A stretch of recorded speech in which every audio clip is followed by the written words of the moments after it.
What if I told you that one of the greatest civilizations in human history never truly disappeared? It simply changed its name. Why would a country with thousands of years of history, a country that built the world's first true superpower, decide to erase its own identity before the world in the middle of the 20th century? Today, we will travel through glorious empires, brutal invasions, and the decisions that rewrote the memory of an entire people. This is not just the story of a country, it is the story of how power, religion, and public image can alter the destiny of a civilization.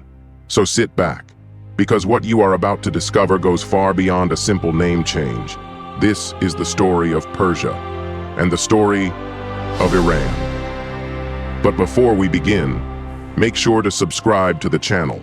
Leave a comment telling us which other forgotten civilizations you would like us to exhume from the archives. Let's dive in. To understand the mystery, we must first understand the land. Imagine a plateau surrounded by towering mountains, scorching deserts, and ancient trade routes where more than just merchandise flowed. Identity, power, and legacy traveled along them as well. That land is the Iranian Plateau, a fortress built by nature, and for millennia, it has been the cradle of civilizations. But how did it all begin? And who were the true architects of what we now know as Iran? To understand that, we must travel back to the second millennium before Christ. When the Indo-Iranian peoples arrived, they were nomads. They spoke Indo-European languages, distant relatives of those who centuries later would speak Latin, Greek, or even English. Their language had nothing in common with Arabic, which many today mistakenly associate with Iran. No, in Old Persian, Madar meant mother, and Pedar meant father, echoes that still resonate today. They were not just sounds. They were the roots of a distinct, deep, and ancient culture. Among those peoples, two stood out: the Medes and the Persians. The Medes settled in the northwest. They were powerful, organized, and quickly established themselves as the dominant force. The Persians, on the other hand, settled farther south, in a region called Pars, from which the name Persia originates. It was fertile and strategically located, but not especially powerful at first. No one could have imagined that this people, the people of Pars, would be the ones to forever change the course of history. At that time, Persian was merely a limited geographic designation. It did not represent the entire region, much less an entire civilization. The true center of power was the Medes. They founded the first major empire in that part of the world, long before the name Persia would be spoken in foreign courts or written in history books. But things were about to change. In the midst of those mountains and plains, a man would be born whose ambition would shatter the structures of the past. A leader who saw beyond divided tribes and dreamed of unprecedented unity. His name was Kurosh, or as the world would come to know him, Cyrus the Great. With him began the era of the first empire that dared to conquer not only lands, but hearts. Before Alexander, before Napoleon, before Genghis Khan dreamed of conquering the world, there was a man who did it first, and he did it differently. While the empires of the ancient Near East imposed their rule with iron fists, destruction, and exile, Cyrus the Great built an empire on a radical idea, ruling through respect. After defeating the Medes, Cyrus did more than unify peoples. He founded the Achaemenid Empire, a political machine that instead of sowing fear, cultivated loyalty. Rather than imposing a single language or religion, he protected the temples of the conquered. He respected their gods. He allowed their cultures to flourish. For the Jews exiled in Babylon, for example, he was not an invader, he was a liberator. For the Babylonians, not an enemy, but a restorer chosen by their own god, Marduk. Cyrus did not proclaim himself the envoy of a Persian god. He cleverly became the chosen one of the local gods, and it worked with brutal efficiency. Under Cyrus and his successors, especially Darius I, the Persian Empire expanded from the banks of the Indus River to the shores of the Aegean Sea, from Egypt to Central Asia. In less than a century, they absorbed the great empires of the ancient world and turned them into provinces. Egypt, Babylon, names that once dominated history, now answered to Persepolis. But size was not their only achievement. This empire developed a vast road network connecting thousands of miles of territory, a messaging system as fast as lightning, and a bureaucracy that did more than control. It administered, recorded, and negotiated. It was a masterpiece of diplomacy, strategy, and pragmatism. Historians call it, without hesitation, the world's first superpower. Yet, the balance between cultural respect and centralized power was delicate. Like a tightrope stretched across the empire, it only took a push or a sword to break it. That push came riding from the west, led by an ambitious young man named Alexander. What was about to unfold was not merely a war. It was a clash between two worlds. In the year 334 before Christ, a relatively small but disciplined army crossed into Asia. It was led by a young Macedonian king, not yet 30 years old. His name was Alexander, but the world would know him as Alexander the Great. His goal was not simply to conquer territory, it was to avenge Greece, humiliate Persia, and perhaps, just perhaps, become a legend. And he did. In a series of decisive battles, the Persian army was crushed. The Achaemenid Empire, which for generations had ruled half the world, collapsed under the assault of a young man with the ambition of a god. But the most surprising part was not his victory. It was what he did afterward. Alexander did not destroy Persia. He did not erase it from the map. He admired it. He studied it. And in a way, he became it. He married Persian princesses. He wore Eastern robes. He participated in Zoroastrian rituals. And he began calling himself the legitimate successor of the Persian kings. He preserved the bureaucracy. He ruled from Persian palaces. And for many Greeks, that was unforgivable. Within his army, this Persianization unleashed a storm. Generals and soldiers raised on Greek ideals saw his actions as a betrayal. Had they not come to destroy Persia?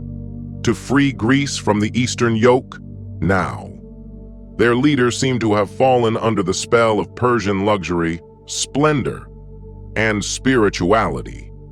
Internal tensions grew, and some began to conspire.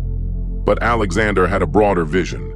He understood that ruling such a vast empire was not just a matter of swords. It was a matter of symbols, legitimacy, and fusion. He wanted to create a universal civilization where East and West could coexist. Perhaps he dreamed of being more than a Macedonian king. Perhaps he dreamed of being eternal. But his sudden death at the age of 32 left that dream unfinished. With no clear successor, his empire shattered like a broken mirror. Yet, within the scattered pieces, Persia remained alive. It simply slept. And soon, dynasties would awaken it, claiming for themselves the legacy of the ancient kings. But no power is eternal. In the 7th century, a new force was emerging from the Arabian Peninsula. It was Islam, and it did not arrive as a guest. It came as a conqueror. Within decades, Arab armies defeated the Sassanids and took control of the former Persian Empire. With them came new beliefs, a new language. Zoroastrianism, the ancient faith of fire, was gradually displaced. Arabic became the language of God and government, and Persian began to absorb its influence, adopting words, styles, and structures. But here is the miracle. The Persian soul did not disappear. It endured. In its poetry, in its sciences, in its art, and even in the way it embraced the new, without entirely abandoning the old. Most civilizations conquered by the Arabs lost their language. Egypt started speaking Arabic, Syria spoke Arabic, but Persia refused. They accepted the religion, but they kept their tongue. They were Muslims, but they were not Arabs. In the centuries that followed, the region passed through fire again. Turkish dynasties, the Mongols of Genghis Khan, Tamerlane.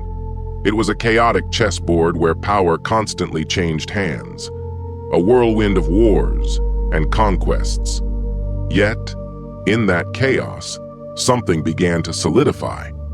A Persian identity that distinguished itself from the rest of the Islamic world. That distinction would grow stronger under a new dynasty, one that would not only restore political unity, but leave an indelible religious mark, the Safavids. They were not just another lineage hungry for power. They had a clear vision, to unify the territory under a distinct banner, Shi'a Islam. Until then, the Islam practiced in the region had been predominantly Sunni, like most of the world.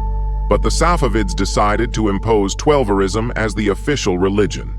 It was not a smooth transition. They enforced it through persecution, reforms, and deep social restructuring.